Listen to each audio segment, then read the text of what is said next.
सुरजीत, इस हथौड़े से जिस पर भी वार किया गया होगा ना, लगता नहीं वो जिंदा बचा होगा। सर मगर लाश कहाँ है? उन्हीं लाश ले गया और ये हैमर यहीं छोड़ गया। और हथौड़ा भी ऐसा जिस पर कहीं कोई फिंगरप्रिंट के निशान नहीं। और सर यहाँ पे तो कोई तोड़फोड़ भी नहीं मची हुई है, सब चीज अपने जगह पे। और दरवाजे का लॉक भी सही सलामत है, कोई फोर्स एंट्री नहीं है। और मधु के दोस्त भी बता रहे थे जब वो लोग अंदर आए तो ये दरवाजा खुला हुआ था। शायद खूनी के पास डुप्लीकेट चाबी होगी। दरवाजा खोल के अंदर आया, मधु के सिर पे हथौड़ा मारा और गायब। मगर यहाँ खून के छींटे भी नहीं दिख रहे हैं। हथौड़ा मारा तो खून तो बहना चाहिए ना। शायद खून साफ कर दिया होगा। सिर्फ मधु ही यहाँ पे थी या कोई और भी था? नहीं सर, मधु इस घर में अकेली थी। इस घर की चाबी और किस किस के पास रहती है? सर ये सवाल आपको करण से पूछना चाहिए सर। क्यों? करण से ही क्यों? करण ने ये घर आयशा और मधु के लिए लिया था, तो सर एक चाबी करण के पास भी थी। मधु और आयशा के लिए करण ने घर लिया था, क्यों? मधु करण की गर्लफ्रेंड थी सर। कल रात आयशा तुम कहाँ थी? सर वो कल रात मैं अपने कजिन को मिलने गई थी। वापस आना था तो लगेज यही छोड़कर गई थी, पर लेट हो गया था, सोचा कॉल कर मधु को सब बता दूं। पर अपना फोन भी यही भूल गई थी सर। जरा इस करण का फोन नंबर देना।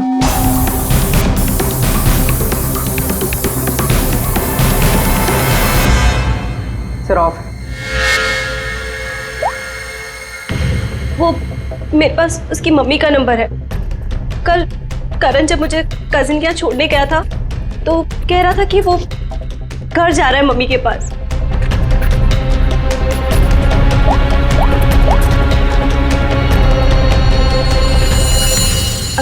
हेलो आंटी, करण है? कल रात को आया था क्या वो?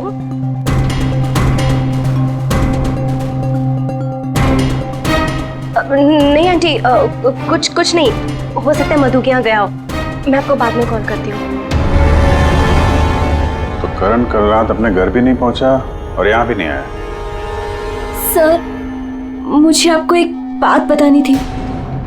वो हमारे नेबर्स जो है ना, उन्होंने कहा था कि यहाँ पर एक हैमर मैन आता है रात को। तो कहीं उसने ही तो कुछ नहीं कर दिया? Hammer man? किसने बताया तुम्हें? ये कौन है ये? विनय बेटा, कोई आ रहा है? हाँ माँ, कोई आ तो रहा है।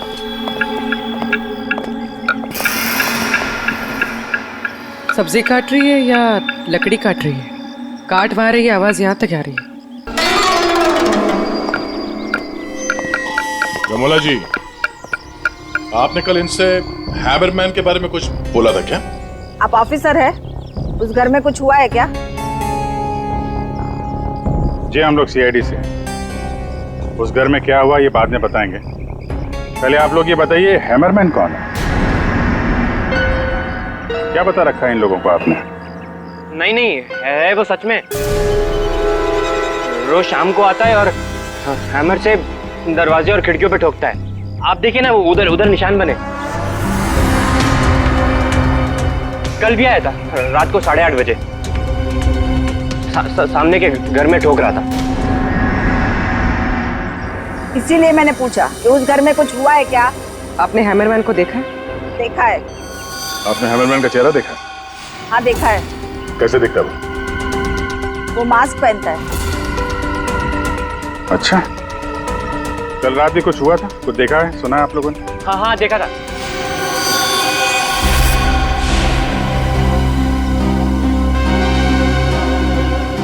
कमला जी, अभी आंख दिखाने से कोई फायदा नहीं। बोलो, क्या देखा था तुमने? कल रात 8:30 बजे मैंने खिड़की से देखा कि बस। फिर मैंने नहीं देखा। माँ ने खिड़की बंद कर दी थी। एक आदमी और एक औरत। वो आदमी तो करण हो सकता है। और सर वो औरत? करण की कोई साथी? दोनों अंदर गए, मधु का खून किया और लाश लेके पीछे के रास्ते से निकल गए। एक बार पीछे की तरफ देख लेते हैं। आप लोग यहीं पे रुकिए। पूर्वी, इनसे हैमरमैन का स्केच बनवाओ। पीछे के दरवाजे से वही घुसेगा जिसे अपने पड़ोसियों की नजरों से बचना होगा। वो नहीं होगा जो मधु को लेकर निकल गया।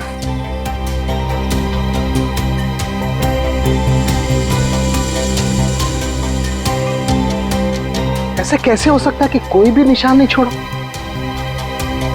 मधु को मार करके लेके गया तो भी कुछ ना कुछ तो छोड़ा होगा कोई।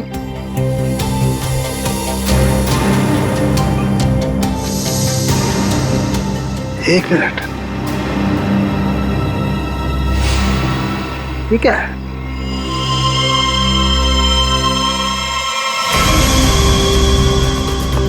कुछ अलग से?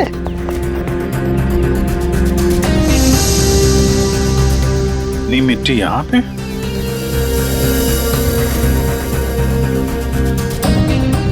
लगता है किसी ने यहाँ पे पैर वैर धुले हैं, इसलिए मिट्टी यहाँ पे है।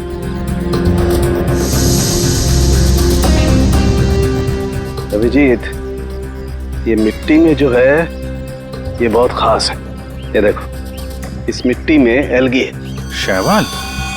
शैवाल एक तरीके की काई होती है और ये इकाई यहाँ की मिट्टी में नहीं हो सकती। ये तो ऐसी मिट्टी में होगी जो पानी वाली जगह होगी, कोई तालाब, कोई झील, कुछ ऐसा। झील, तालाब? ये तालाब है जो मधु के घर से सबसे नजदीक।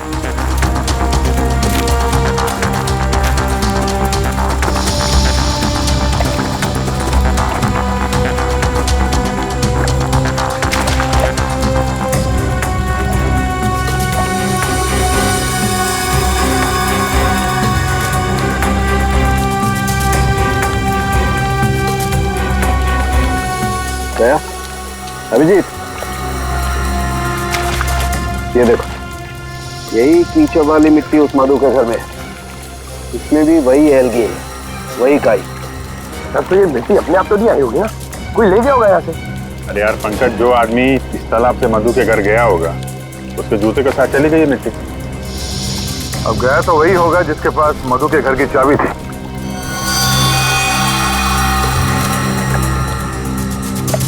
पर कौन गया होगा? अब चाहे वो हैमरमैन हो या फिर कोई और। हैमरमैन? ये हैमरमैन ने किया है क्या? काम तो उसी का ही लग रहा है। हाँ,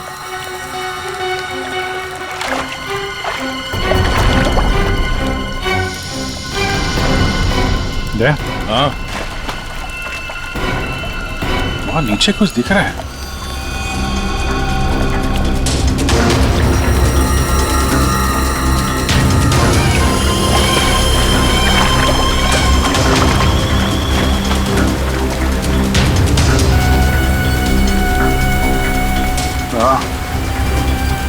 कुछ है तो सही वहां पर। डाइवर्स को बुलाते हैं। और क्रेन भी।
है ना? करण अपनी कार इस तालाब में क्यों फेंकेगा? हो सकता है हैमरमैन लेकर आया हो। करण की कार का नंबर और इस कार का नंबर दोनों सेम है।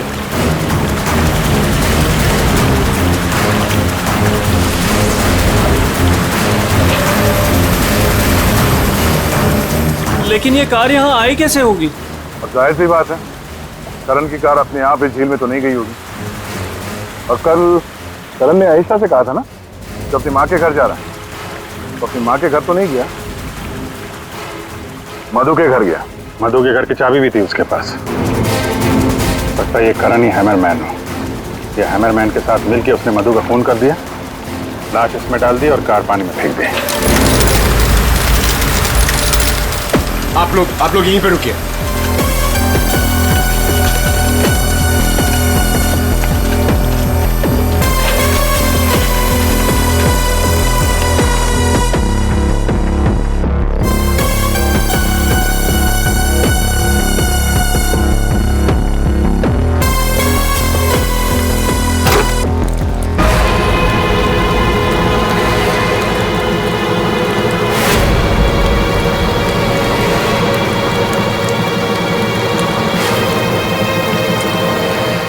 ये तो करण है।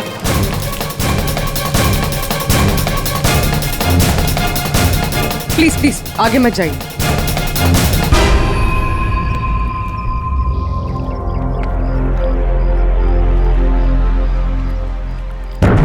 खोपड़ी बुरी तरह से टूट गई है। किसी भारी चीज से वार किया है। थोड़े से ही मारा होगा। हैमरमैन ने मारा है। सर मतलब हैमरमैन ने करण को मारकर लाश गाड़ी में डाल दी और गाड़ी तालाब में फेंक दी। फेंका नहीं पूर्वी, इधर ढलान पे धक्का दिया और गाड़ी सीधा झील में। सर मगर अगर गाड़ी को धक्का मार के वहां तालाब में डाला है तो फिर ये नॉर्मल पतला दुबला आदमी नहीं होगा सर। ये हैमरमैन बहुत तगड़ा होगा सर, हट्टा कट्टा। या फिर दो लोग होंगे। अब ये करण तो मिल गया, मधु को ढूंढना है।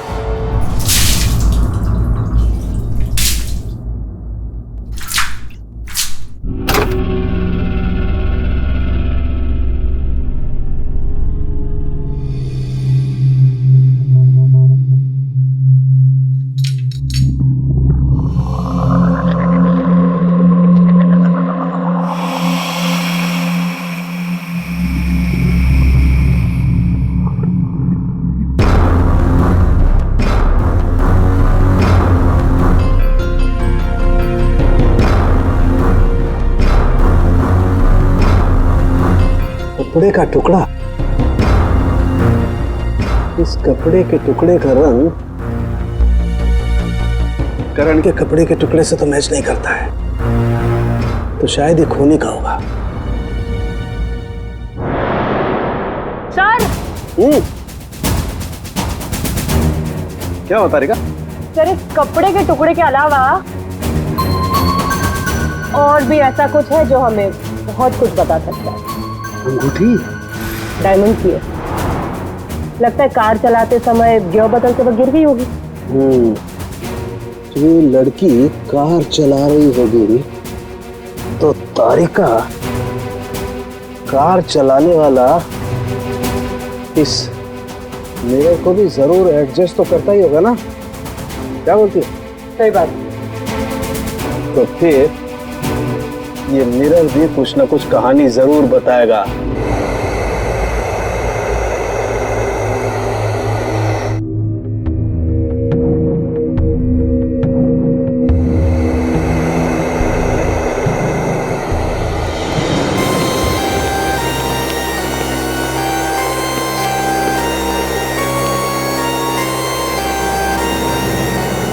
शीशे के बाल सुखा रहे हैं क्या? पूरा शीशा सुखा रहा हूं। जब ये सूख जाएगा ना बहुत कुछ बोलेगा, लेकिन फिलहाल ये करण ने और अंगूठी ने जो बोला है वो सुन लीजिए। इस हथौड़े पर जो खून लगा है ना, बस ये करण के खून से मैच होता है। मधु के घर में करण की ही हत्या हुई। और सर ये हीरे की अंगूठी मिली हमें उस गाड़ी में से, ड्राइवर सीट के नीचे पैरों के पास। ये अंगूठी? ये तो मधु की है। हाँ सर, हमने मधु के घर से उसके कुछ फोटोग्राफ्स लिए थे, उसमें मधु ने यही अंगूठी पहन रखी। इसका मतलब वो कार झील तक मधु चला कर लाई और इसीलिए वो अंगूठी कार में गिर गई। तो क्या करण का खून मधु ने किया? नहीं दिया, मुझे नहीं लगता। ये चक्कर कुछ और ही है। अगर ये अंगूठी मधु रेगुलरली पहना करती थी तो इतने आसानी से उंगलियों से निकलेगी ही नहीं ना। वो गिरेगी ही कैसे? वो तो जरूर वहां पर जानबूझकर डाली गई थी ताकि सारा शक मधु पर जाए और हम मधु के आसपास ही घूमते रहे। और सर मधु का भी अभी तक कुछ अता पता है नहीं। लो भाई, इस शीशे ने भी मुंह खोल दिया है। ये देखिए, इस पर बहुत सारी उंगलियों के निशान हैं। मधु यहाँ पर है नहीं, वरना उसकी उंगलियों से मैच करके देख। कोई बात नहीं सर, जब मधु मिल जाएगी तो मैच कर लेंगे। काम करते हैं, 7 बजे से लेकर 9 बजे तक ये करण कहाँ कहाँ था इसके डिटेल्स निकालते हैं। अपने आप सब कुछ पता चल जाएगा। तो करण का सेलफोन डेटा जो हमें मिला उससे ये पता चलता है कि करण और आयशा 6:44 पर मधु के घर से निकले थे और उसके बाद 7:15 पर करण ने आयशा को ए ब्लॉक पालिन चौक ब्लू पार्क पे ड्रॉप किया था और वहां से करण को जाना था अपनी माँ के घर बराली। लेकिन वहां ना जाकर ये वापस मुड़ता है और मधु के घर की तरफ आता है और उसी रास्ते में 5 किलोमीटर तक जाने के बाद सर करीब 7:30 बजे जेसी मार्केट फुलवाड़ी में वो रुकता है और यहाँ पे एक और नंबर आके उससे मिलता है सर। और ये नंबर करण के साथ करीबन 10 मिनट तक रहता है और उसके बाद वो नंबर गायब हो जाता है और वहां से करण मधु के घर पहुंचता है 8 बजे और 8:40 पर उसका फोन बंद हो जाता है। दूसरा नंबर किसका है जो करण से जेसी मार्केट में मिला था? सर रोहित का। रोहित, तुम करण का खून होने से पहले उससे मिले थे पूरे 10 मिनट के लिए। क्यों? सर मैं अपने दोस्त की मौत से बहुत ज्यादा डरा हुआ था सर, और मुझे समझ में ही नहीं आ रहा था कि मैं कैसे रिएक्ट करूं, क्या बोलूं। वो तो अचानक से उस दिन मैं उसे जेसी मार्केट में मिला, मैंने सडनली उसे वहां देखा। अरे करण! हे रोहित, कैसा है यार? कैसा है मेरा भाई? अरे तू यहाँ इस खिलौने की दुकान में क्या कर रहा है यार? तुझे यहाँ क्या जरूरत पड़ गई आने की? अरे बस ऐसे यार, किसी के लिए सरप्राइज ले रहा था और उसे सरप्राइज ही रहने दे। अच्छा सरप्राइज? चल यार, मुझे थोड़ी जल्दी है। कल मधु के इधर तू आ रहा है ना पार्टी में? हाँ हाँ कल आ रहा हूँ ना। लेकिन तू जा कहाँ रहा है? बस यार थोड़ा जल्दी में हूँ। अरे मैं तुझे छोड़ देता हूँ, चल। मेरी कार पार्क है यहाँ, तू कल मिल मुझे। अच्छा चल चल, सी यू, बाय। और मेरे लिए तो ये सरप्राइज की बात थी सर, क्योंकि मैं उससे 2 महीने बाद मिल रहा था। ठीक है, तुम जा सकते हो, लेकिन जब तक इस केस की तहकीकात पूरी नहीं होती तुम ये शहर छोड़कर कहीं नहीं जाओगे। जाओ।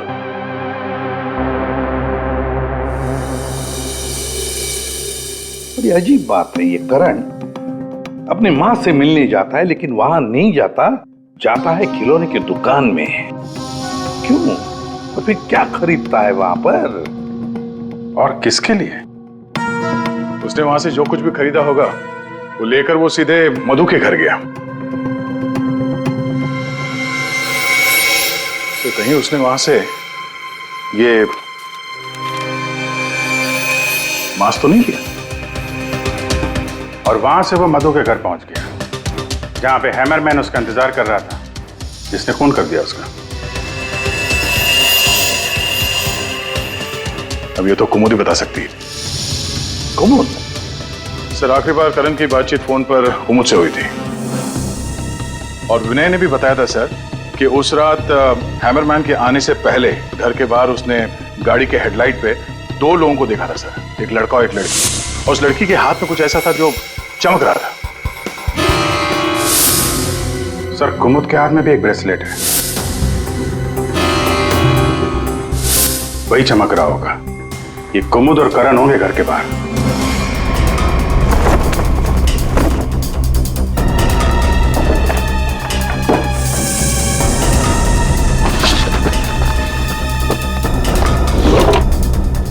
जब से करण की लाश मिली है तालाब में, तब से खूनी और भी होशियार हो गया है। सर लगता है ये टीम बहुत छोटी है सर, कुमुद, मधु और ये हैमरमैन। लेकिन ये हैमरमैन मिले तो सही, अभी तक तो सिर्फ उसका हैमर ही मिला है तो उसने हमारे लिए छोड़ा है। मैन तो गायब ही है। सर ये कुमुद तो भागने की तैयारी से घर से निकली, सारे कपड़े लेकर भागी है। और उसका मोबाइल भी स्विच ऑफ आ रहा है। अरे ये कहां से आ गए यहाँ पे? कौन कहां से आ गया? ये देखो। इसका मतलब है ये कुमुद रमोला और विनय को पहले से जानती थी। एनवेलप पे डेट पिछले महीने की है और ये कुमुद बोल रही थी कि ये रमोला और विनय को पहले कभी मिली ही नहीं। तो कहीं ये माँ बेटे रमोला और विनय इस पूरे साजिश में शामिल तो नहीं है? मिलते हैं माँ बेटे से।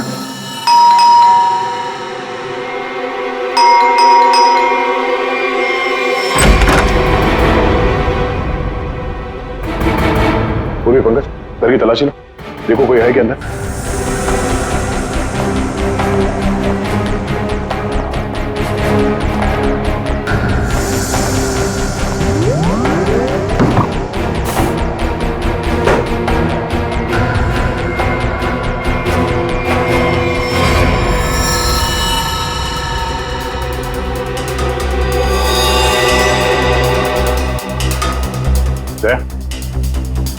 हाँ? ये दीवार देखो यार।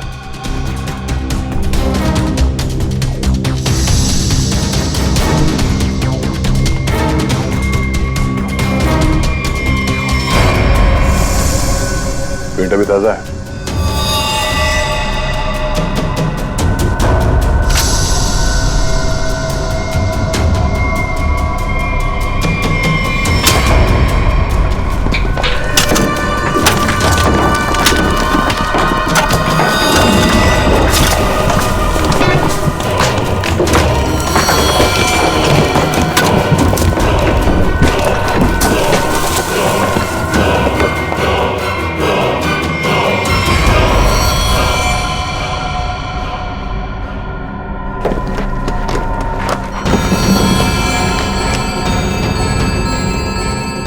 ये तो मधु है, मार के गाड़ दिया दीवार के अंदर। इसीलिए हमें ये कहीं मिल नहीं रही थी।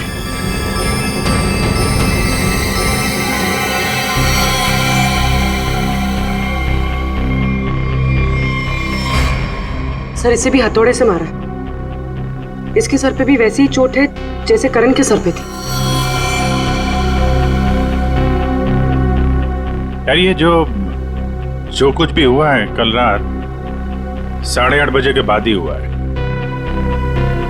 बारिश के दिनों में ये दीवार इतनी जल्दी सूख कैसे गई? इस दीवार के प्लास्टर को सुखाने के लिए कहीं से हीटर या इंडस्ट्रियल हीटर मंगाया होगा। सर अभी यहाँ पे रास्ते पे मोड़ पे मैंने एक वो जो इंडस्ट्रियल इक्विपमेंट भाड़े पे देते ना सर, उसकी दुकान देखी थी सर। जाके पता करो। टोनी है बहुत चालाक, अच्छी प्लानिंग कर रखी थी। इसको मालूम था कि मधु यहाँ सामने वाले मकान में रहने आने वाली है। और यहाँ पे हैमरमैन होने का अफवाह फैला दिया ताकि शक उस पे नहीं हैमरमैन पे जाए। और तीनों फरार हैं, रमोला, विनय और कुमुद। सर मैंने इंडस्ट्रियल हीटर के सप्लायर के बारे में पता किया। इनको रमोला और विनो के बारे में बता रहे, इन्होंने ही सप्लाई किया था वो हीटर। अच्छा, अब जरा ये फोटो देखिए। यही माँ बेटे आए थे आपके पास? हाँ सर, ये तो मेरे बहुत पुराने ग्राहक हैं। पुराने ग्राहक? जी सर, वो मेरे पड़ोस वाली दुकान से नाटक का सामान लेते थे भाड़े पर। और सर ये कोई किराएदार नहीं है, ना ही माँ बेटे। एक नंबर के फ्रॉड हैं, फ्रॉड। अपने आप को एक्टर बताते हैं सर। आपको पता है ये दोनों कहाँ रहते हैं?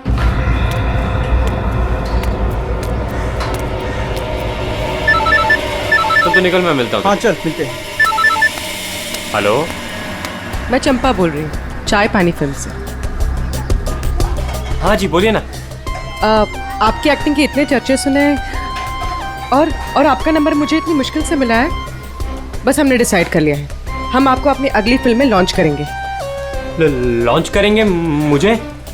मतलब आखिर आपने मेरा टैलेंट पहचान ही लिया? हाँ, अब 1-2 दिन में शूटिंग शुरू हो जाएगी। बस एक प्रॉब्लम है, आपकी बड़ी बहन के कैरेक्टर के लिए कोई अच्छी एक्ट्रेस मिल नहीं रही। बस वो कंफर्म हो जाए तो हम शूटिंग शुरू कर देंगे। अच्छा बड़ी, अरे है ना, बड़ी बहन है, मैं आपकी प्रॉब्लम सॉल्व करता हूँ। अरे वाह, आपने तो मेरी टेंशन ही खत्म कर दी। आप अपनी गली के बाहर आ जाइए, मैं गली नंबर 7 पे खड़ी हूँ। अरे तेरी,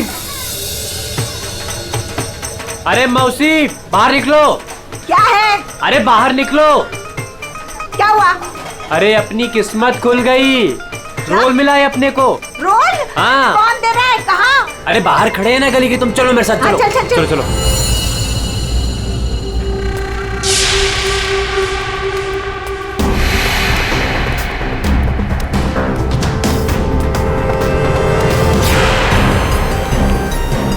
CID?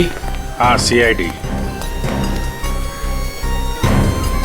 कहाँ जा रहा है, हैं?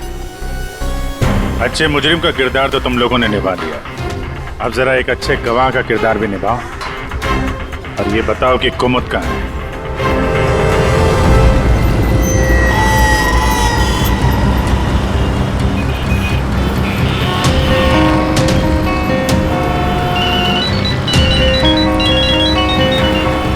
अरे तुम यहाँ हो, मैंने ध्यान ही नहीं दिया। तुमने क्यों कॉल किया मुझे? सब जानते हो फिर भी? अब मैं क्या करता? CID बुलाएगी तो क्या? आना ही पड़ेगा। CID? तुमने मुझे CID के कहने पे यहाँ बुलाया?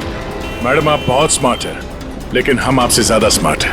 सर आप मेरी बात सुनिए। बात सुनेंगे आपकी, लेकिन ब्यूरो चल के सुनो। चलिए। कहाँ भाग रही मैडम? पैदल ही जाएगी क्या CID ब्यूरो तक? गाड़ी लाए हम तुम्हारे। चल। और कितना इंतजार करना पड़ेगा? आखिर कोई बताता क्यों नहीं कि हुआ क्या है? जरूर बताएंगे आयशा जी, जरूर बताएंगे, लेकिन इससे पहले कि हम बताएं, तुम हमें बताओ कि हुआ क्या था। मैं? मतलब यह कि आप और मधु एक नए घर में शिफ्ट होती है, जहां पहले से ही कुछ गड़बड़ चल रही होती है। ऐसे में आप मधु को उस घर में छोड़कर अपने किसी कजिन के घर चली जाती हैं और तो और अपना मोबाइल फोन भी वहां रख के जाती है, ताकि मधु तुमसे तो मदद न मांगे। अजीब है ना? सर, मधु मेरी बहन जैसी थी, उसके साथ कुछ गलत करने के बारे में मैं सोच भी नहीं सकती हूँ। अच्छा, बहन जैसी थी? बहन तो नहीं थी ना? हाँ? अबीर, इस पूरे इन्वेस्टिगेशन में किसी ने तुम पर एक बार भी शक नहीं किया, क्यों? जो भी पूछा उसके बारे में तुम्हें कुछ पता ही नहीं। और जब मधु का खून हुआ उससे ठीक पहले तुम्हारा मोबाइल फोन स्विच ऑफ, कोई तुम पर शक क्यों करेगा? सर आप मुझ पर गलत इल्जाम लगा रहे हैं सर। मैं तो आयशा और मधु से सिर्फ 4 दिन पहले मिला था। मैं ऐसा क्यों करूंगा सर? और सर मेरा फोन पानी में गिर गया था, इसके लिए वो स्विच ऑफ है। हाँ, पानी में गिर गया था, उसी झील के पानी में जहां से करण की डेड बॉडी मिली थी। सर ये सारा प्लान तो विनय और अमोला ने सेट किया था। पैसों की लालच में ये दोनों इतना गिर गए कि इन्होंने अपने हाथ खून से रंग दिए, मधु को दीवार में चुनवा दिया। और सर अभी भी यही आलाप राग रहे हैं कि हमने कुछ नहीं किया। सच में हमने कुछ नहीं किया है? ये लो, फिर वही राग। फंस गए थे हम। आपको हाँ कहते तो भी फंसते और ना कहते तो भी फंसते। एक्टिंग करने हमें नहीं मालूम था इतना कुछ हो जाएगा। तो आप लोगों के हिसाब से मधु और करण का खून हम लोगों ने किया है? उन दोनों का खून तुम लोगों ने नहीं किया है, उन दोनों का खून किया है हैमरमैन ने, और वो हैमर हमारे पास है।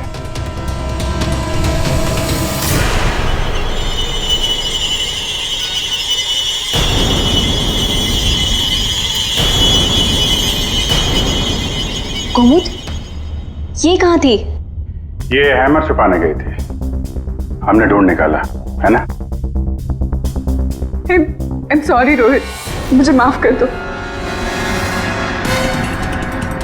तुमने मुझसे वादा किया था कि तुम मेरा नाम नहीं लोगे, मैं तुम्हें छोड़ूंगा।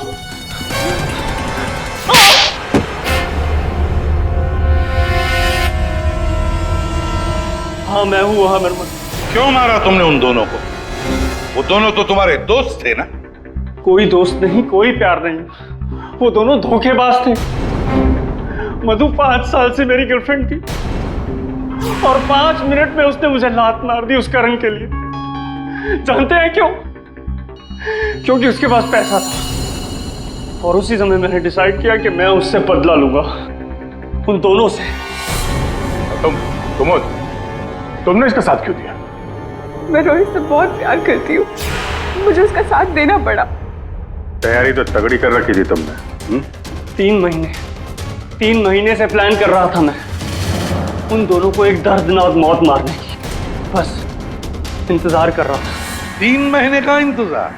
किस चीज के लिए? सही वक्त का इंतजार। और वो सही वक्त तब आया जब मुझे करण ने मधु के लिए घर ढूंढने के लिए कहा और उसे मैंने ये वाला घर दिला दिया और उसके बगल वाला घर मैंने कुमुद के नाम से रेंट पर ले लिया और वहां इन दोनों घोचुओं को रखा, इन बेवकूफों को। और हैमरमैन बनने का प्लान बनाया। बन गए हैमरमैन ताकि तुम पर कोई शक न करे। हाँ, मानना तो मैं करण को भी चाहता था, लेकिन उस रात नहीं। उस रात मैं सिर्फ मधु को मारने आया था। मैं हैमरमैन बनकर मधु के घर में घुस गया।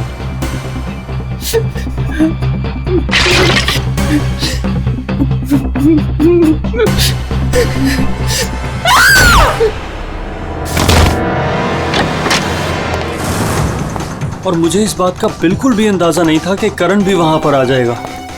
वो मधु के साथ मजाक करने आया था, नकली हैमरमैन बनकर। उसने मास्क,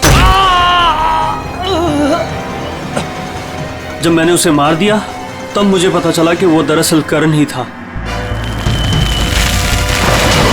मैंने कुमोद, रमोला और विनय की मदद से दोनों लाशों को ठिकाने लगा दिया। रोहित जी, ये हथौड़ा हमें ना भी मिलता ना तब भी तुम बच नहीं सकते थे, क्योंकि करण और मधु ने मरने के बाद भी हमें बताया कि खूनी तुम हो। रोहित, कुमुद, रमोला और विनय, तुम सब ने मिलकर मधु और करण का खून किया है। अब जेल में बैठकर हैमरमैन की नई नई कहानियां सुनाते बैठना इन सबको, तब तक फांसी का ऑर्डर तो आ ही जाएगा।